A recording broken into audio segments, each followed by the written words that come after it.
नमस्कार प्यारे छात्रों, मैं शांतिनाथ झा। आज अष्टम वर्ग के छात्रों को मेरे द्वारा हिंदी में संस्कृति क्या है इसके बारे में मैंने पढ़ाया था आप लोगों को। आज मैं फिर उसी पाठ को पढ़ाने जा रहा हूँ। एक कहावत है कि सभ्यता वह है जो हमारे पास है, यानी सभ्यता हम लोग जिसको कहते हैं जो कि मेरे पास है, लेकिन संस्कृति वह गुण है जिसका अर्थ हो, संस्कृति का अर्थ होता है संस्कार।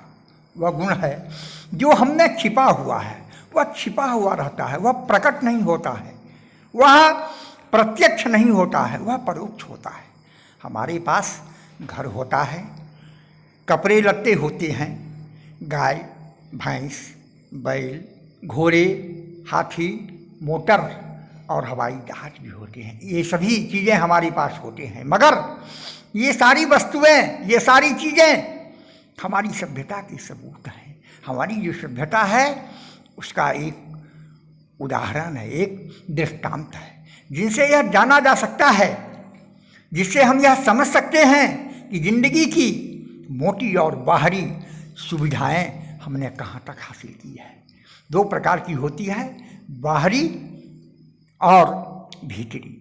कहाँ से हम इसको प्राप्त किए हैं, लेकिन संस्कृति इतने मोटे तौर से दिखलाई नहीं देती। हमारी जो संस्कृति है, हमारा जो संस्कार है, उसको हम स्थूल रूप से नहीं देख सकते हैं।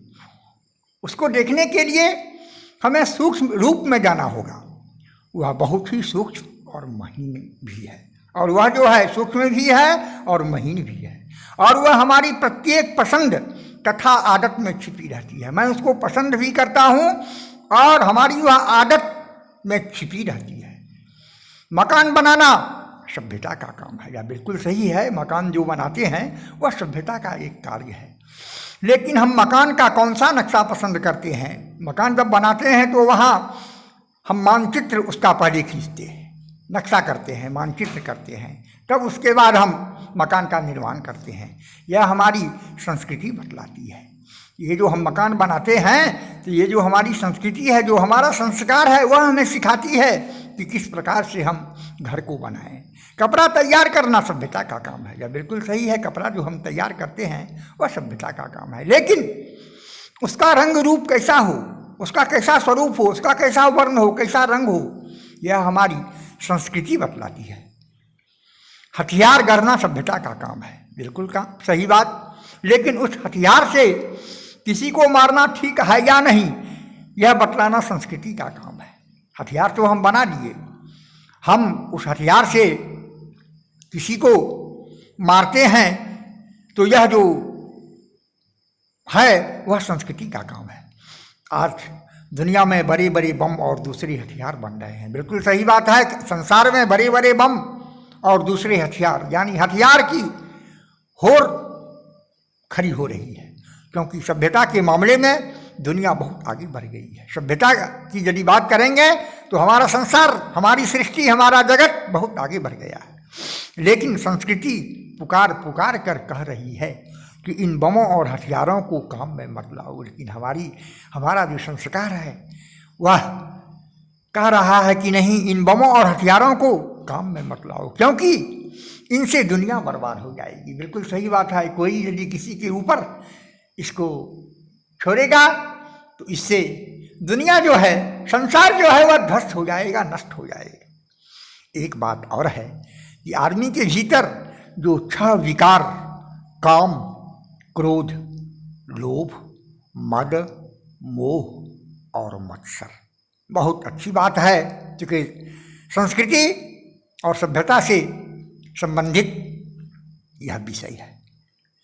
तो हम लोगों के भीतर में ये 6 प्रकार के विकार हैं। काम कहते हैं वासना को, इच्छा को। क्रोध, जब इच्छा किसी बात की होगी और उस इच्छा की पूर्ति नहीं होगी तो बिल्कुल सही है कि उसमें क्रोध होगा। जब क्रोध होगा तो फिर वहाँ पर लोभ का समागम हो जाएगा। आपस में लोग बातचीत करने के लिए तैयार हो जाते हैं, देखो जो हो गया सो हो गया, हम लोग मिल बैठ करके काम करें। लोभ के बाद मद का अर्थ होता है अहंकार। और अहंकार के बाद उसमें मोह हो जाता है, और मोह के बाद मत्सर कहते हैं ईर्ष्या को। वे प्रकृति के दिए हुए हैं। ये सब सारी चीज़ें, 6 चीज़ें जो बताई गई हैं, वह प्रकृति के द्वारा दिया गया है। मगर ये विकार अगर बेरोक छोड़ दिए जाएं, बिना रुके हुए इसको छोड़ दें, तो आदमी इतना गिर जाएगा कि उसमें और जानवर में कोई भेद नहीं रह जाएगा। हम लोगों का नैतिक पतन इतना हो जाएगा कि मनुष्य और पशु में क्या अंतर है उसका कोई भेद नहीं रह जाएगा।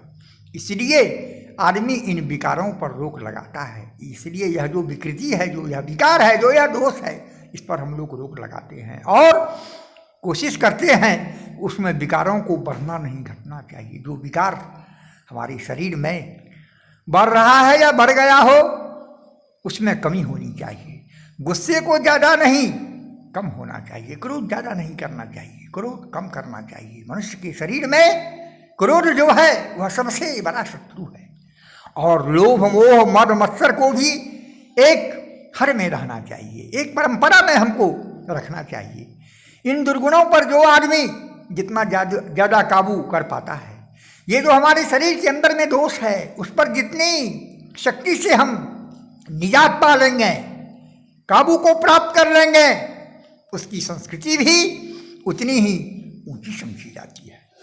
संस्कृति का काम आदमी के दोष को कम करना। ये जो संस्कार है वह हम लोगों के अंदर में जो दोष है उसको कम करता है और उसके गुण को अधिक बनाना, गुण जो है उसको अधिक वह बनाता है। आदमी भी एक तरह का जानवर ही है, लेकिन जानवर के गुण यानी पशुत्व को छोड़कर वह जितना ही आगे बढ़ता है, उसकी संस्कृति भी उतनी ही अच्छी हो जाती है। बिल्कुल सही बात है कि पशुता को तो छोड़ना होगा, तभी जो है सो हमारी संस्कृति और सभ्यता जो है सो अच्छी होगी, वरना हम उसके जाल में फंसते जाएंगे। संस्कृति का स्वभाव है कि वह आदान प्रदान से बढ़ती है। यह जो संस्कार है आदान प्रदान से बढ़ता है। जैसे हम 2 आदमी एक जगह बैठे हैं, तो हमारे पास जो अच्छाई है वह आदमी चाहेगा कि उस अच्छाई को हम ग्रहण करें। जब 2 देशों या जातियों के लोग आपस में मिलते हैं, बिल्कुल सही बात है, 2 देशों के लोग जब आपस में या 2 जातियों के लोग मिलते हैं, तब उन दोनों की संस्कृतियाँ एक दूसरे को प्रभावित करती हैं। जिनकी संस्कृतियाँ अच्छी होती हैं वे दूसरे पर प्रभाव डाल देती हैं। एक जाति का धार्मिक रिवाज का अर्थ होता है परंपरा, दूसरी जाति का रिवाज बन जाता है। और एक देश की आदत दूसरे देश के लोगों की आदत में समा जाती है। यदि हमारे देश के लोगों की आदत अच्छी हो जाती है तो दूसरे देश के लोग भी उस आदत को ग्रहण करने के लिए चाहते हैं। इसलिए संस्कृति की दृष्टि से वह जाति या वह देश बहुत ही धनी समझा जाता है, जिसने ज़्यादा से ज़्यादा देशों या जातियों की संस्कृति का विकास किया हो। ऐसे देशों में भारत का नाम बहुत ही आदर के साथ लिया जाता है, क्योंकि यहाँ के लोग संस्कृति के मामले में बड़े उदार रहे। प्यारे छात्रों, हमारे देश में अनेक संप्रदाय की, अनेक जाति की, अनेक कौम के लोग रहते हैं। यहाँ अनेकता में एकता है, यही हमारे देश की सबसे बड़ी विशेषता है।